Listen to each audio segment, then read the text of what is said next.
ഈ എല്ല് വെക്കേണ്ടി വരുന്നത് ഏത് സാഹചര്യത്തിലാണ്? നല്ല കപ്പ കിട്ടുമ്പോഴാണ് എല്ല് വെക്കണ്ടേ. ഭയങ്കര ഇഷ്ടമായില്ലേ? രണ്ടെണ്ണം മേടിക്കാം, ഞാൻ ചോറ് കൊണ്ടുവന്നില്ല. തിങ്കളാഴ്ച രാവിലെ പറഞ്ഞോ 8 എടുക്കണം. അയ്യോ, എനിക്ക് തിങ്കളാഴ്ച ഒരു കല്യാണം ഉണ്ട്. ഇന്നൊരു 4 എടുക്കാം, ബാക്കി 4 ചൊവ്വാഴ്ച വന്നെടുക്കാം. ടോട്ടൽ അപ്പോൾ 8 ആയി. ഇവിടെ ഡ്രൈവിംഗ് പഠിക്കുന്ന ലൈസൻസേ ഉള്ളൂ, വിവരക്കേട് പറയുന്നതിനുള്ള ലൈസൻസ് ഇവിടെ ഇല്ല.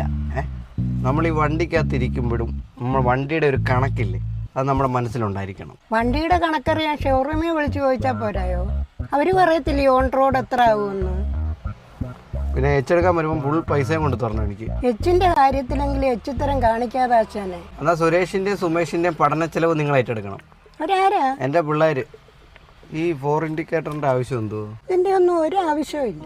2 ഇൻഡിക്കേറ്റർ ഉണ്ടായിട്ട് തന്നെ അവന്മാര് തെക്കോട്ടിട്ടിട്ട് വടക്കോട്ടാ പോകുന്നത്. അതിന്റെ കൂടെ ഇനി 4 ഇൻഡിക്കേറ്ററോടെ കൊടുത്ത അവന്മാര് താഴോട്ടിട്ട് മേളോട്ട് പോകും.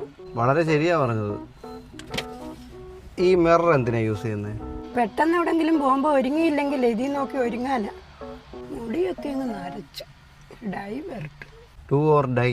അതെന്തുവാ? ഒന്നേ ഓടിക്കുക, അല്ലെങ്കിൽ വീട്ടിൽ പോയി ഡൈ അടിക്കോ. ഈ